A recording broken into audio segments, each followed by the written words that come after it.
یہ خاص قسم کے طبقات ہیں جو ہم پر مسلط ہوتے رہتے ہیں. ان لوگوں نے یہ آئی پی پیز کو ہم پر مسلط کیا. ابھی جب یہ ہم سے مذاکرات کر رہے ہیں تو ایسے معصوم بن کر مذاکرات کر رہے ہیں ننھے کاکوں کو کچھ پتہ ہی نہیں ہے کہ یہ کیسے ہو گیا. آئی پی پیز کو بڑھاوا دینے والے اب ننھے کاکے بن کر مذاکرات کر رہے ہیں. امیر جماعت اسلامی حافظ نعیب الرحمان کا تمام مطالبات کی منظوری تک دھرنا جاری رکھنے کا دو ٹوک اعلان. دھرنے سے خطاب میں باور کرا دیا کہ حکومت کو گھٹنے ٹیکنے پر مجبور کر دیا جائے گا. دھرنا اور مذاکرات ساتھ ساتھ جاری رکھنے کا بھی عندیہ دے دیا. نائب امیر جماعت اسلامی نے حکومت سے مذاکرات کا پہلا دور خوشگوار قرار دے دیا. بولے حکومت کو مشالبات پیش کر دیے گئے، سنجیدگی سے کام کیا گیا تو عوام کو ریلیف ضرور ملے گا. جماعت اسلامی دھرنے میں بدنظمی کا بھی واقعہ، کارکنان اور انتظامیہ گتھم معاہدے یک طرفہ ختم کر دیں گے تو ملک کیسے چلے گا. وزیر خزانہ نے آئی پی پی معاہدوں سے فوری چھٹکارا ناممکن قرار دے دیا.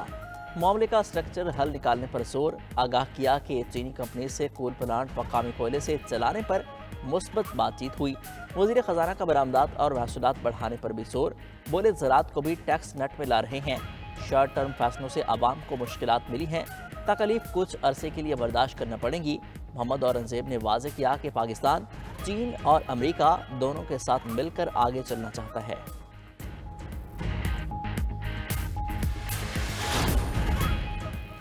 وفاقی وزیر گوہر اعجاز نے آئی پی پیز کے فرانسک آڈٹ کا مطالبہ کر دیا. ناٹی ٹو نیوز کے پروگرام نائٹ ایڈیشن میں گفتگو کرتے ہوئے ان کا کہنا تھا تیل ہو یا کوئلہ سب پلانٹس کا فرانسک آڈٹ کرایا جائے. گوہر اعجاز پرائیویٹ آئی پی پی کو فی یونٹ ادائیگی کی تفصیلات بھی سامنے لے آئے.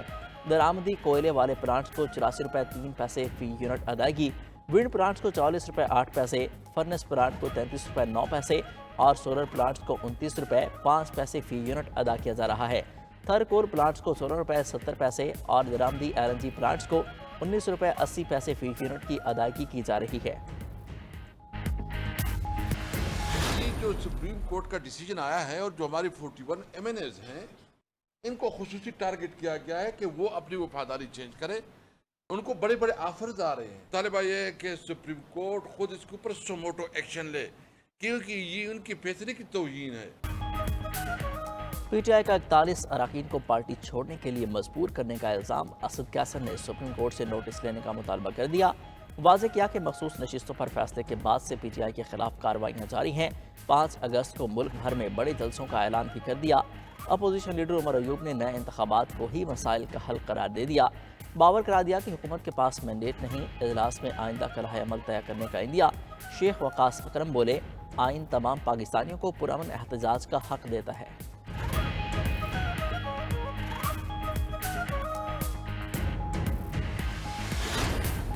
مفتاح اسماعیل نے کہ الیکٹرک کی اوور بلنگ بے ایمانی قرار دے دی. ہر ڈسکورس کے سامنے احتجاجی مہم کا اعلان. مظاہرے سے خطاب میں بولے حکمران خرچے کم نہیں کر سکتے تو کم از کم بڑھائیں نہ. گھریلو صارفین کا 4 ماہ کے لیے ٹیکس ختم کرنے کا بھی مطالبہ. بولے 50 ارب روپے سے پوری پاکستانی قوم کو بجلی کے بل میں ریلیف مل جائے گا. کہا بجلی عوام کو مفت نہیں ملتی تو کسی اور کو بھی مفت نہیں ملنی چاہیے.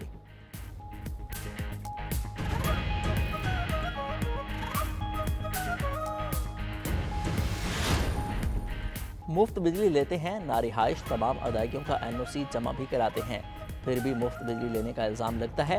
وزارت توانائی کو فیک نیوز کی تردید کرنی چاہیے.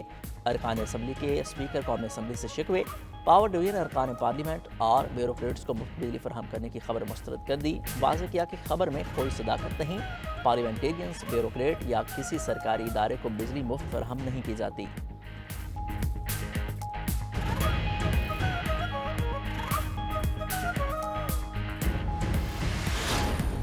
وفاقی وزیر منصوبہ بندی احسن اقبال کا سیاسی جماعتوں کو معاشی مسائل پر سیاست نہ کرنے کا مشورہ. ناروال میں میڈیا سے گفتگو میں بولے سیاست اور لانگ مارچ کے بجائے ملک کے مسائل کا حل تلاش کیا جائے. پاکستان کو سی پیک فیز 2 کی صورت میں نادر موقع ملا ہے. عجب اتفاق ہے کہ سی پیک کے ساتھ ہی مخصوص کردار بد امنی پیدا کرنا شروع کر دیتے ہیں. ملک میں جاری مظاہرے بھی سازش قرار دے دیے.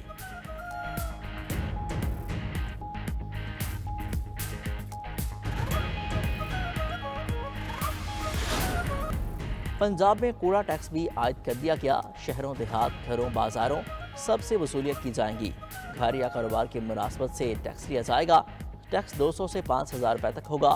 نئے ٹیکس پر شہری پریشان، ٹیکس لے لیے جاتے ہیں، سہولیات ملتی نہیں، الگ الگ ہر چیز پر ٹیکس سمجھ سے بالا تر قرار۔